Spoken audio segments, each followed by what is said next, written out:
संदीप ने अपनी माँ के कहने पर गांव में शादी कर ली थी। लड़की का नाम था सुनीता।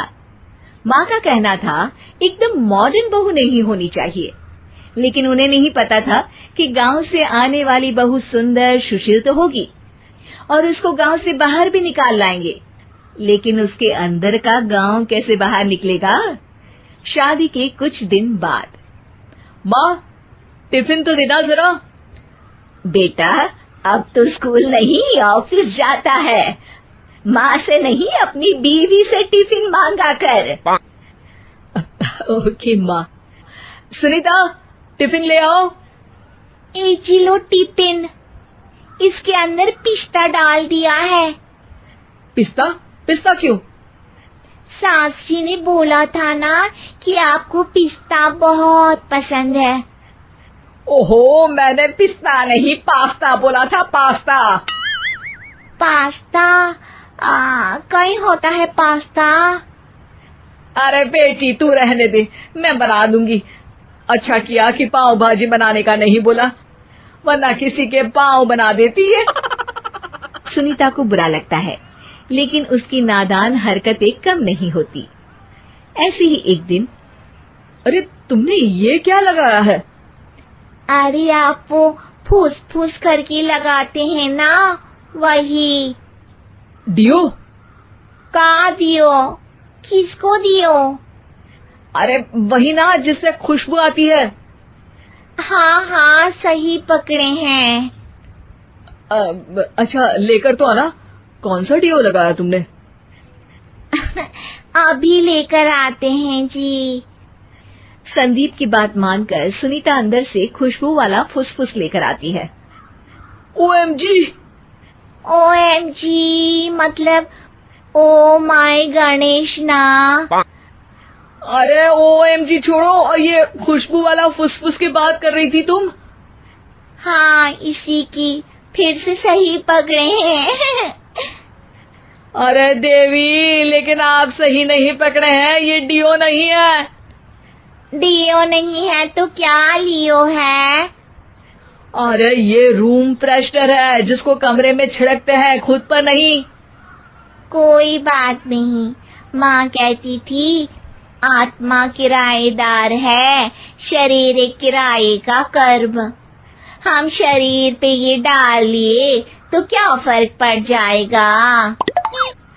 अरे बहू, ओ बहू, मेरे लिए फल तो ले आ, फिर मैं बाजार जाऊंगी। सुनीता अपनी सास के लिए फल लेकर आती है।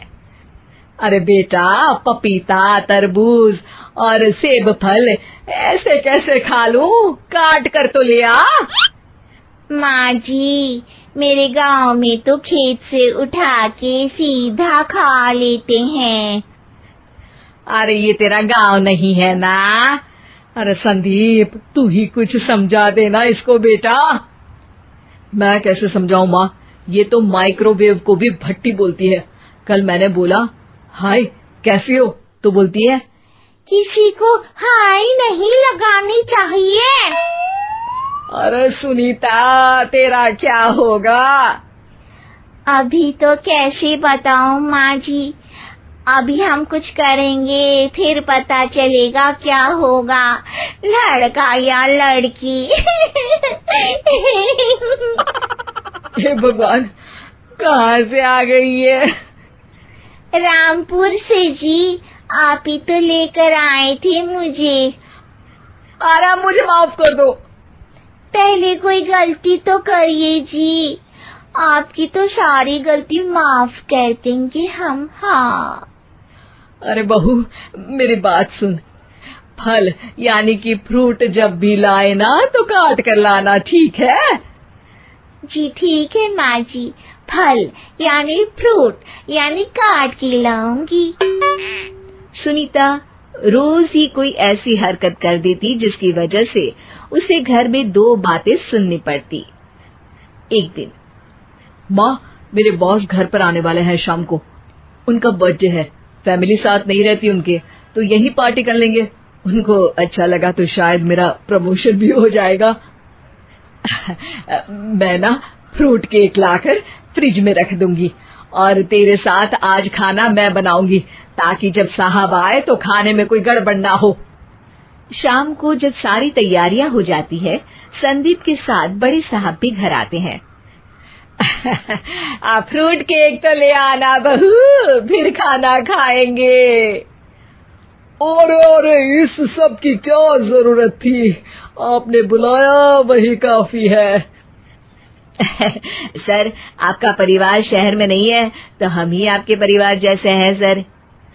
इतने में ही सुनीता फ्रूट केक लेकर आती है और बड़े साहब की टेबल पर रख देती है, और जैसे ही केक के ऊपर का बॉक्स हटाती है, ओह, ये क्या है? केक तो कटा हुआ है। मैं तो ऐसा नहीं लाई थी। आप मुझे शाबाशी दे सकती है माँ जी, मैंने ही केक काट दिया। आपने कहा था ना, फल यानी फ्रूट यानी हमेशा काट के लाना, तो फ्रूट केक भी तो फ्रूट ही है ना, तो मैंने पहले ही काट लिया। हूँ ना मैं समझदार। अरे बहू, ये क्या किया? केक हमेशा वही काटता है जिसका जन्मदिन होता है।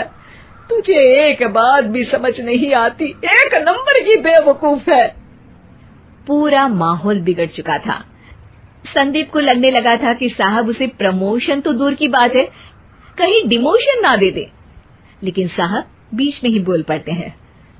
अरे कोई बात नहीं, ये इनकी बेवकूफी नहीं है, इनका भोलापन है।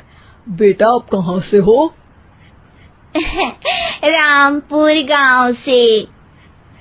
अरे वाह, गांव से? फिर तो आपके गांव में ताजे फल और सब्जियां मिलते होंगे। हाँ, सही पकड़े हैं। हम तो काटते भी नहीं, सीधा खा लेते हैं। मैं ना एक बार तुम्हारे गांव घूमने जरूर चलूंगा। क्यों संदीप, ले चलोगे ना? मुझे गांव घूमना बहुत पसंद है। बस फिर क्या था, संदीप और सास दोनों खुश हो गए, क्योंकि साहब को सुनीता ने गांव की बात करके खुश कर दिया था। अब संदीप का प्रमोशन पक्का था। शिक्षा, कभी भी किसी भी गलती पर घबराना नहीं चाहिए।